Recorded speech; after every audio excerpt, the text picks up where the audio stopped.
to the Ausable Valley Disc Golf Major. I'm Alex, here with John, and we are at Skinner Park in Houghton Lake for round 3 front 9 coverage. It's shaping up to be a good one. Tight race up at the top. John and I following a little bit behind, but it's still anybody's game. A lot can happen out here on this short track. Yeah, here at Skinner, every hole is gettable. So, I mean, you can throw real low scores. Jake playing it blind. Cam has played it only a couple times. This is Alex's home course. I've played it a dozen times or so, somewhere around there. So, I'm not all that unfamiliar with it. So, we'll get on to the interviews and see how it goes.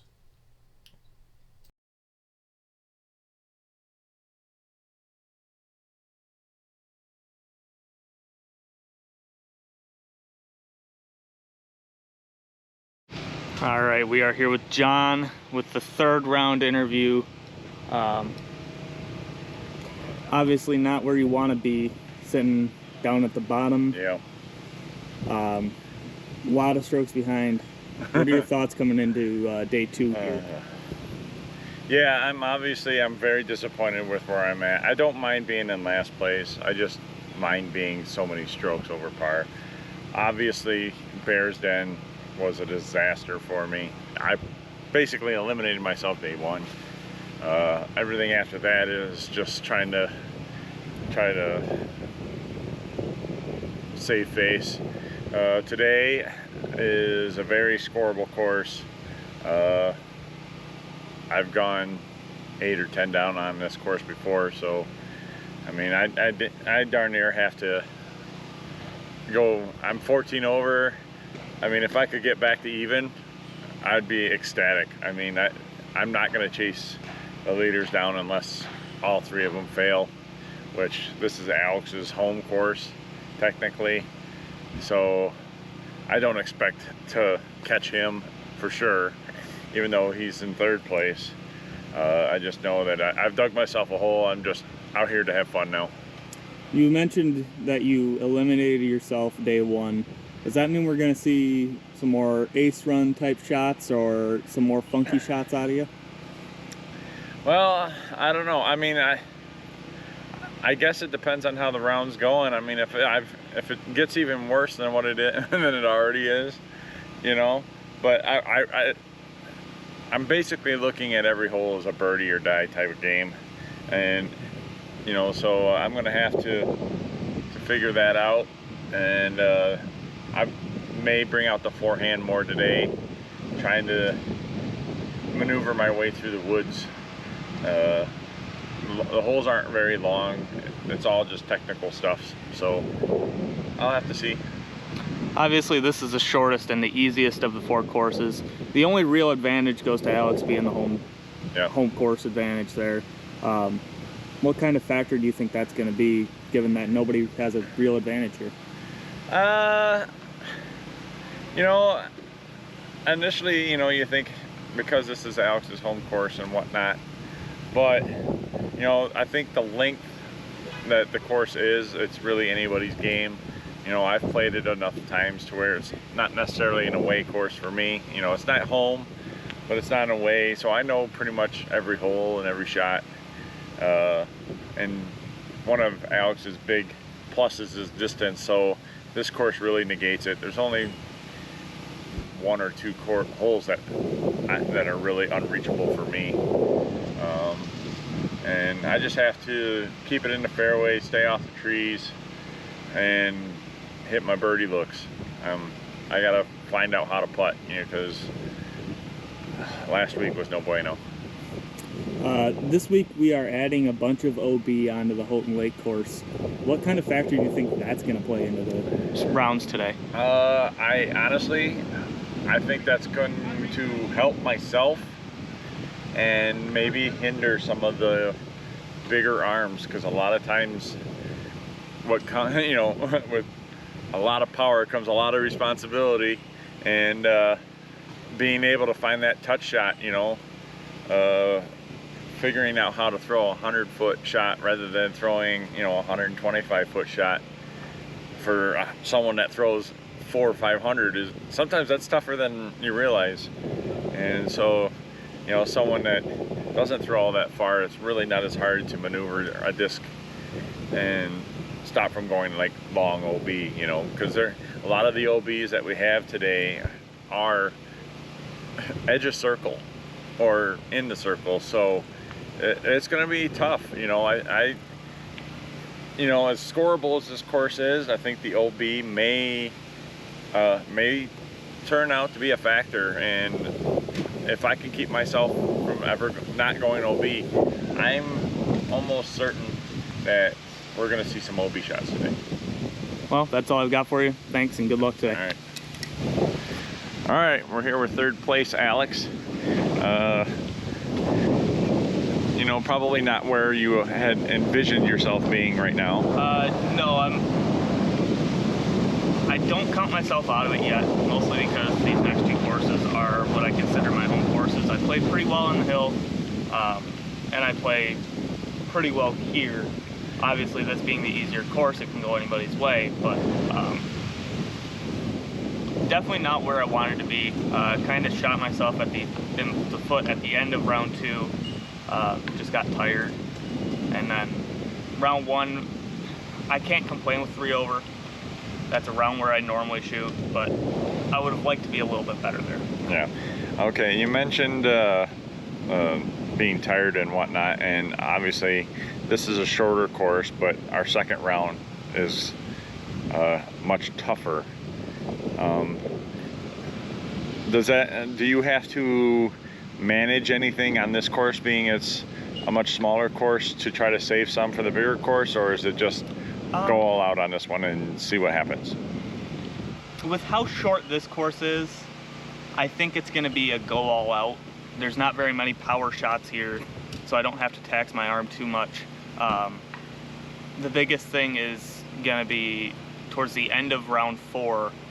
If I'm in the running, don't make stupid mistakes, but yeah, definitely try and catch up as much as I can here. Okay, we added more course OB than this course normally has. How do you think that's going to play a factor into all 4 people's rounds? I think it's going to play a factor for some people, for sure. There's some OB that's, you know, 20 feet from the basket at most. So, you know, it's going to be tough on some people, but for others, I think they should manage fine. Once again, it's just don't make the stupid mistakes. Try not to find the OB. As long as I can do that, I should be fine. Okay. What are your goals for today? This course in general. What is your estimated round? No worse than 9. If I want to stay competitive in this round, I have to be no worse than 9, and that's assuming that both Cam and Jake have bad rounds. I'm expecting both of them to shoot 6 to 8 down, so that would make me shoot 14 just to be competitive. So, you know, 14 would be great, but 9 at the worst. All right. Well, that's all we got, and good luck. Yep, thanks. All right, we are with Cam here for his 3rd round interview, sitting in 2nd place, only a couple strokes off the lead. Yeah. Jake put together a great round in round 2. Yes, he did. And what are your thoughts going into at least day 2 and catching back up? Yeah, so Alex and John talked a pretty big game last weekend about the ability to shoot under par here.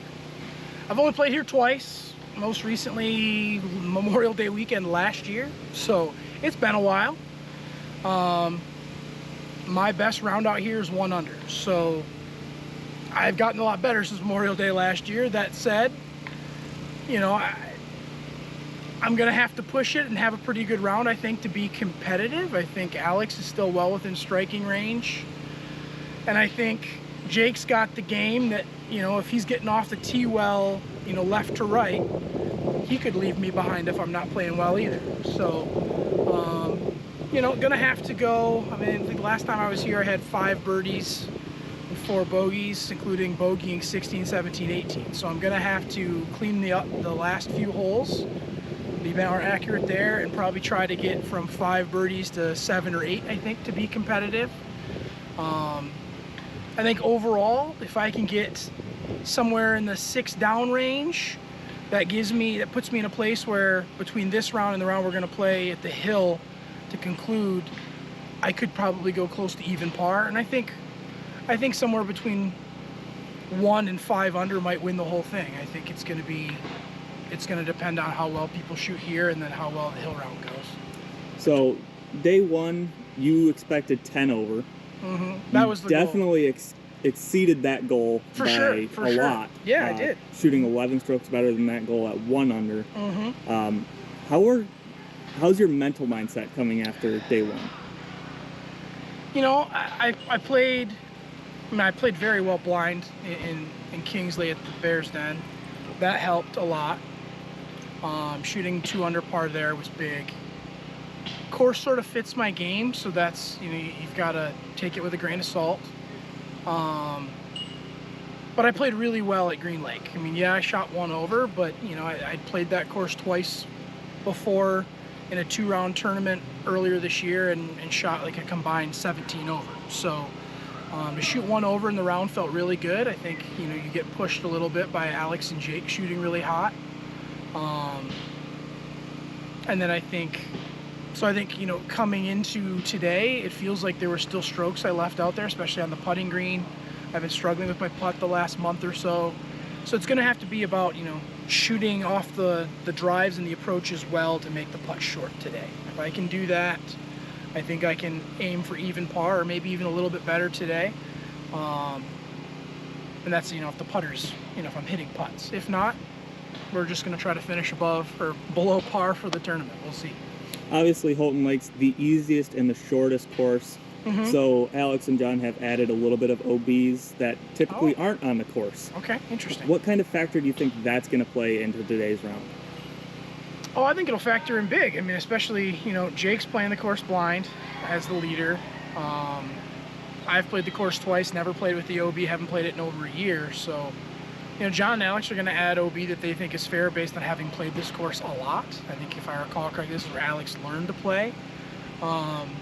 So I expect the OB to be mostly fair, but it's also going to probably be fitting to their games.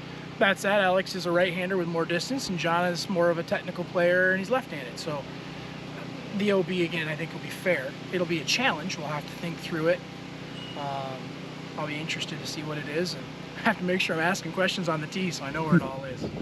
Obviously, Houghton Lake is short. Very low ceilings on a lot of holes. Yeah. Not very many opportunities for overhands. What kind of factor do you think that's going to play on your game? I think it'll have a factor for sure. I haven't been feeling super confident in the forehand, and I'm going to have to, you know, be willing to throw it or throw backhand turnovers because, you know, the ability to throw the overhand is going to be taken away. That said, my memory of this course, most of the holes are 250 feet and less, so I should be able to throw a lot of mid-range forehands if I have to throw them, which I feel more confident in, and I should be able to throw a lot of putter shots today, and I feel a lot more comfortable with the angle manipulation on the putter. So I think we'll be okay, and if we can save, you know, the overhand and the thumb for 24 holes at the Hill, that might be in my best interest anyway. All right, well, that's all I got for you. Good luck today, and have fun. All right, take care. And now we got Jake with our leader in the clubhouse with our pre-third round interview. 3 down, that's pretty good shooting on those 2 courses. I'm sure you wanted to be a little bit more down on Bears Den, but 3 down at Green Lake, that was a pretty good round. How are your thoughts going after day 1? So I played pretty solid at Bears Den for sure, but I was very happy with my Green Lake round. I mean, my best round there ever is 4 down, so to get 3 down, like in a tournament setting, like that's always nice. Putt's feeling good. Never played this course before, but I mean, it looks pretty short, looks wooded, so right up my alley. Distance not being a factor here in Houghton Lake, obviously playing it blind as well. What kind of thoughts are you having against the other guys here on Houghton Lake? I'm not too worried about my opponents. I'm just, I guess I should say, thinking about my own game and trying to make sure I hit those putts. Because, I mean, at a short course, if you can hit some long putts, like, you'll be right up there with anyone. Obviously, day 2 is a little more out of your alley. Not quite the home course advantage anymore. How are you planning on keeping your lead? Just playing my game, you know, getting the pars, trying not to get bogeys and birdies, of course. But I'm pretty excited about the hill too. I mean, I love that course, so. Alex and John have added a little bit of OB here.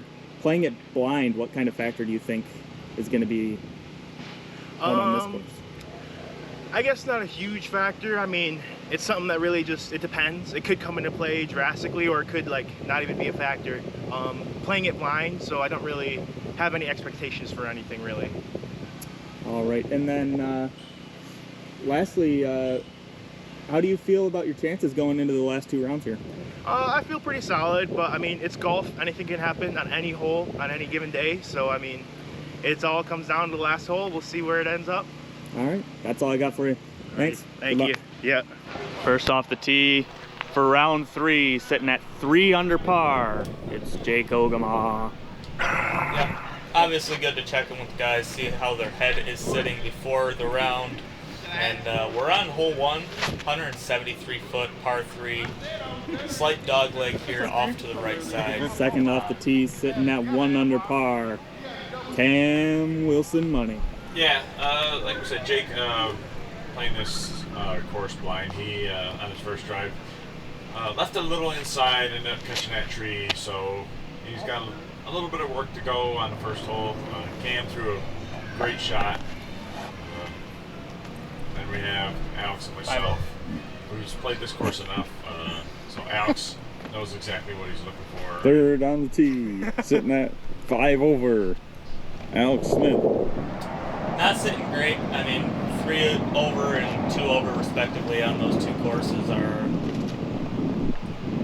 in my opinion, they're pretty good rounds. But in order to keep up with Jake and Cam, You know it's bad when they nature's needed to be attacking. better. Yeah. And They're lastly definitely up, playing sitting at really good 14 disc over golf. par. So John I screwed Gilkerson. myself on the first round. And so I've been trying to catch up ever since, and game's Get just stable. not shaping up. I don't know. Just Nice up. hard to find the will at the Nice moment, putt, you know, John. when you're that far down. So I'm just trying to have a good round. John and myself collected birdies there, Cam as well, and we all take a stroke on Jake. Yeah. Moves us into hole 2. Yeah. Hole 2, 232 feet. Get through. Little tight gap. It fades a little bit to the left. You have to get lucky to make it through the gap. Sneaky. Alex and go a little outside the gap. I tried to throw a little Annie.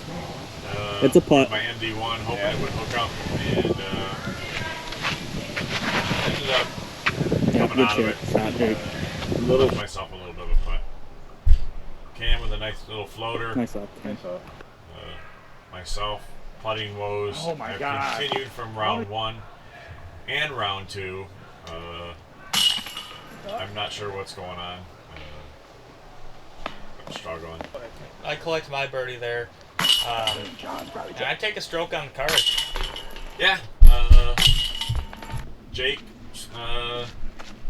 the leader, shooting only par. So On to hole 3, There we go, 299 inside. foot. We did add OB to this one. There's a property line going all the way up the right-hand side. That, Oh, good tree. yeah. Cam was Yeah, definitely tree. headed OB. The tree kicked him back out into the fairway, so he got a little bit of luck there. I overcooked this one, and Good tree. tree ended up putting me out in the middle of the fairway, but lots of hill to go up, so Going over by me. No Fanheiser though. Cam didn't quite get that one inside enough, and John Way wide. just What am I hung doing? it too far outside. Yeah, Sit I got a little down. bit of a roller. Off, dude. And obviously I'm Okay. not happy with it because now I'm putting uphill. Putting woes have still continued, and I'm going to end up taking a bogey. Alex tried to go 3 for 3, and no. Jake hasn't found his punish stroke Nice yet. putt. And, Yeah, I needed to make those yeah. if I wanted to stay at all competitive. So an unfortunate miss there. On to hole 4, 167-foot par 3 downhill.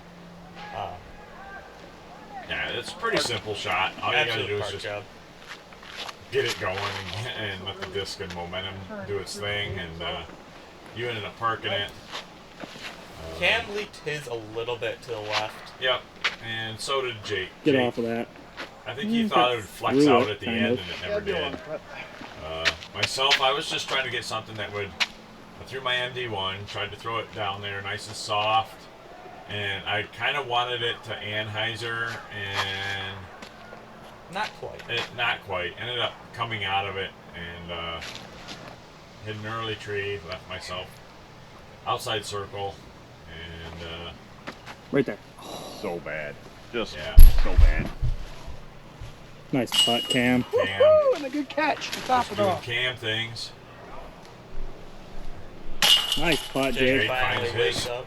his stroke. There's my par putt, Alex. 3 down through 4.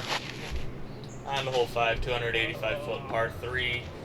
Most difficult hole on the course. I leaked mine a little bit early, and Cam elected to go forehand here. And That'll work out perfectly. Put a good decent move shot. on it. Yeah, a decent shot. Left him with an outside look. Jake probably pulled his just a little bit to the right.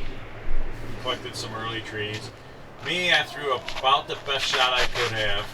That's a great ended shot, up being John. CTB. Left me with an outside look, but Very a smooth. look that I feel like I should have made. I was trying to run that one as well. Never quite had the line.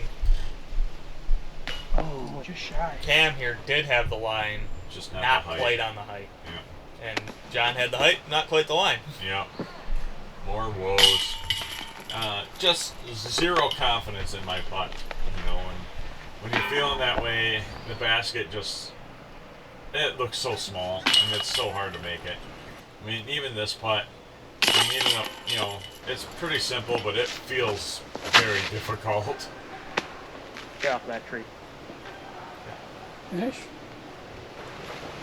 And came with his summer, and man, he puts a move on this thing. Get And we thought in. it was going to go in. Scared the basket, ended up landing and rolling long, but still a great shot. Now get Yeah, stable. it's overall a straight hole here. Couple guardians down at the end there. Yeah, What did you throw? I tried to throw my FD on a little slight flat to Annie off to the left and early released it. Ended up getting Good to the run. right side. Had to pitch out. Jake Jeez. finding his stroke. That's not what you want leaders to do if you're trying to catch them. And Cam as well. Yeah. Must have got big putted there because that was a simple putt that I needed to make and just didn't. But we're on hole 7. It says 274. It's definitely not 274. Yeah, the sign says 220, but you know, we get all of our Par. measurements off UDisc. So I think UDisc is just a little wrong there, but whatever. So Yeah, mostly just hit the gap and you should make it most of the way down there. Good shot. yeah, I was just trying to Unless forehand you're something there, and I wanted it to flex, and I had this line in mind, and overcooked it, hit a tree. And It's fine. I say it's fine. Yeah. John says, no, I'm trying to run that. yeah, when you're trying to run everything, you know, up shots that are technically fine, aren't fine, and I ended up missing that putt. It was a camera putt. You know, when you're plus 14 and you're losing by 19 strokes, at that point you really don't care too much, so it is what it is. I mean, I'm hole 8, 304 feet. I believe it's a little longer than that, but definitely a right-hander's dream shot here. Just throw a flat to hyzer shot and let the disc do its thing. Nice shot. Left-handed, not so much. I have to cut it through the woods, or try to throw some kind of anhyzer that'll float around, and that's a tough shot. I pulled mine off a little bit. I got a decent kick, but I would rather, you know, throw it down the middle of the fairway. Yeah, I'm going to try the left-handed woods route, and it got through clean, but it didn't get the distance I wanted, so left myself an outside look. Oh, don't hit that. No, you're perfect. And Get in. Nice run. great run from Cam. He didn't like it out of his hand, but after that, he it had the looked line. pretty damn good. Yeah. And I Where are you throwing? Don't know where you were aiming. disgusted by that throw. Talk about disgusting, though. That putt is disgusting. Yeah. Yeah, Jake, after early on not being able to find his putt, has really dialed it back. He's made the last 3 putts, so he's back on track. Cam trying to adjust to the wind here. Yeah. It really comes ripping in through that tunnel off the field there. Yep. He pulled it off well. And on to hole 9, 189 foot, par 3. Little bit uphill right off the get here, but after that it levels out. Definitely more of a mind trick than anything substantial. Yeah, you know, if you try to throw it low, you know, you will collect the Look park to me. little uphill there. So you just have to be mental and realize that it's gotta come a little high out of the hand. I tried to do the left-handed gap here. Did not get it wide enough.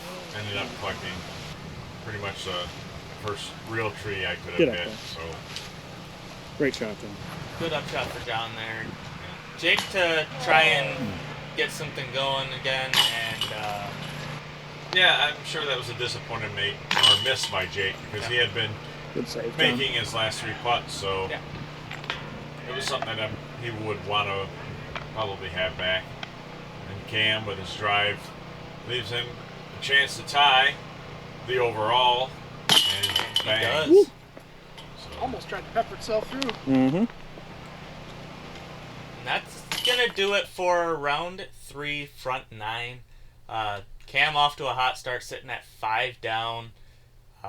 Caught back up to Jake. I'm right behind him at 4, and Jake at 3. Obviously, I am sitting at 1 over, so I'm 7 strokes off the lead. Lots of work to do, and I need to get really lucky here in the final round and a half to with Jake catch up. and Cam at 6 down, you know, they're obviously a close battle. We have the back 9 and then round 4, so it's anybody's battle. Anything can happen. Please stay tuned, and please like and subscribe. We hope you watch it.